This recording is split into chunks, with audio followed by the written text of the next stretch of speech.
নমস্কার বন্ধুরা, শিবানী রান্নাঘরে আপনাদের সবাইকে স্বাগত জানিয়ে চলে আসলাম আজকে কিছু রান্নাবান্না নিয়ে। মাসের শেষেই বলুন আর সপ্তাহের শেষেই বলুন, ফ্রিজে কিছু টুকিটাকি জিনিস পড়ে থাকে। যখনই আমাদের মাসের শেষ হয় তখন ফ্রিজে সামান্য কিছু জিনিস পড়ে থাকে। সেই রেসিপিগুলো নিয়েই আপনাদের কাছে চলে আসলাম। এগুলো সবই আমার ঘরে ছিল। চিংড়ি মাছ, শাপলা, সামান্য ঝিঙে পটল সবই ঘরে ছিল, সেটাই আপনাদের সাথে আমি শেয়ার করছি।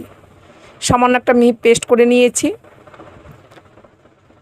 এখানে দিয়ে দিচ্ছি সামান্য ঝিঙে, দুটো পটল ছিল সেটা কেটে নিয়েছি, লঙ্কা রসুন একসাথে দিয়ে দিলাম, পেঁয়াজ দিয়ে দিয়েছি।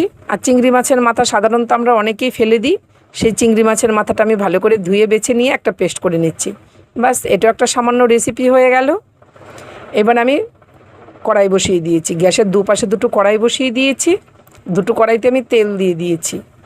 একটার মধ্যে দিয়ে দিলাম শুকনো লঙ্কা, জিরে আর কুচানো পেঁয়াজ, টমেটো, সামান্য লবণ দিয়ে হালকা ভাজা ভাজা করে নেব।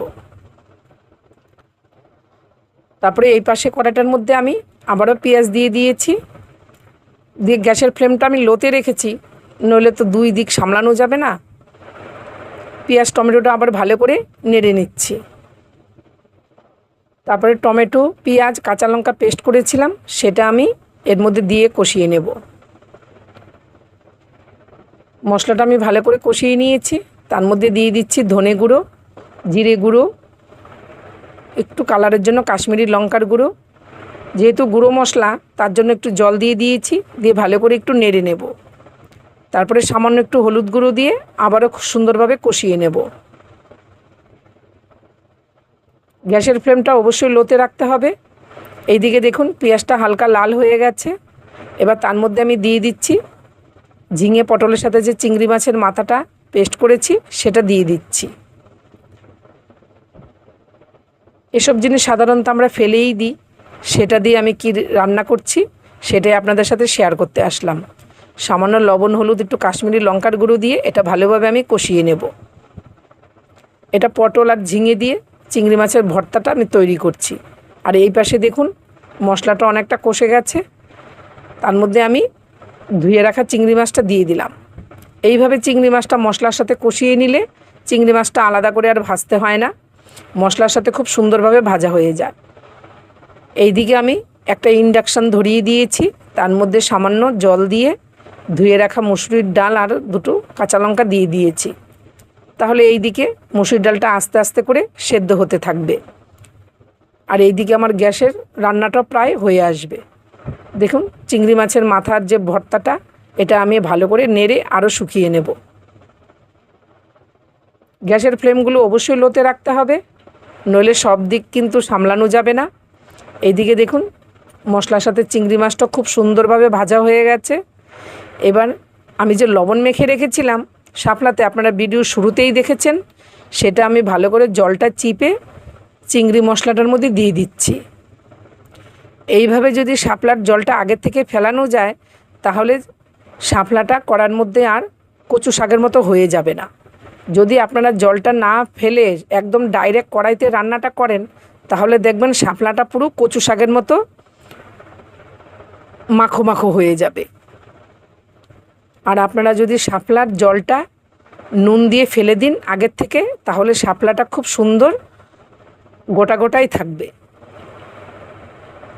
এদিকে ডালটা দেখুন আমি ডালের ফ্যানটা হাতা দিয়ে ফেলে দিচ্ছি, একটু ভালো করে নেড়ে দিয়েছি। মশলা দিয়ে যে শাপলা চিংড়িটা করছি সেটাও আবার একটু ভালো করে নেড়ে দিচ্ছি। তারপরে চলে যাচ্ছি পাশের কড়াইতে চিংড়ি মাছের মাথা দিয়ে যে ভর্তাটা করছি। দেখুন এটা কত সুন্দর হয়ে গেছে। এই রকম একটা রেসিপি যদি থাকে বন্ধুরা, তাহলে কিন্তু হাঁড়িতে এক মুঠো চাল বেশিই নিতে হবে, কারণ এই রকম একটা ভর্তা দুর্দান্ত হয় খেতে। আপনারা নিশ্চয়ই সবাই বাড়িতে খেয়ে থাকেন, কিন্তু আমার মতো একবার করে খেয়ে দেখবেন, অবশ্যই ভালো লাগবে। আমি এটা নামিয়ে নিয়েছি, কমপ্লিট হয়ে গেল। এবার শাপলা চিংড়ির ঘন্টটা দেখুন কত সুন্দরভাবে নেড়ে চেড়ে নিয়েছি। আমি এর মধ্যে সামান্য একটু গরম জল ব্যবহার করব। একটু হালকা গ্রেভি থাকবে তো, তাই সামান্য একটু গরম জল দিয়ে দিয়েছি। ভালো করে মিশিয়ে নেব। দেখুন বন্ধুরা, দেখতেই পাচ্ছেন ঠিক এইরকম হালকা গ্রেভি থাকবে। নামানোর আগে একটু কুচানো ধনেপাতা দিয়ে দিয়েছি, আলতো হাতে নেড়ে নিচ্ছি। ব্যাস কমপ্লিট হয়ে গেল আমার শাপলা চিংড়ির ঘন্ট। এটাও আমি নামিয়ে নিচ্ছি একটা পাত্রে।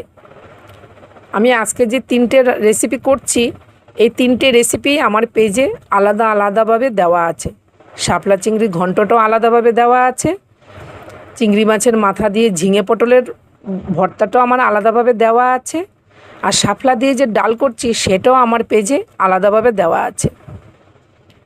কিন্তু আমি আজকে 3টে রেসিপি একসাথেই শেয়ার করছি আপনাদের সাথে। সামান্য একটু লবণ আর হলুদ দিয়ে ডালটা কাটা দিয়ে নিচ্ছি। লবণটা পরিমাণে কমই দিতে হবে, কারণ শাপলাটা আমি আগে থেকেই লবণ মেখে রেখেছি। এবার আমি ইন্ডাকশনটা বন্ধ করে দিচ্ছি। ডালটাকে আমি গ্যাসে নিয়ে যাচ্ছি। গ্যাসে কড়াই বসিয়ে দিয়েছি, সামান্য তেল দিয়ে দিলাম, 2টো শুকনো লঙ্কা দিয়ে দিয়েছি। লঙ্কাটা আমি খুন্তির সাহায্যে এইভাবে কেটে দেব, তাহলে শুকনো লঙ্কার ফ্লেভারটা ফোড়নে খুব সুন্দর আসে। সামান্য একটু পাঁচফোড়ন দিয়ে দিয়েছি। এবার শাপলাটা এইভাবে চিপে জলটা ফেলে আমি তেলে ছেড়ে দেব।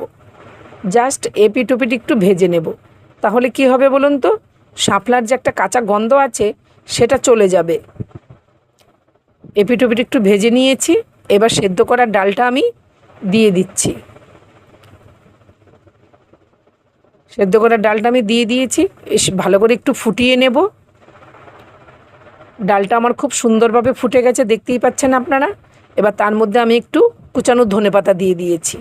ব্যাস কমপ্লিট হয়ে গেল আমার শাপলার ডাল।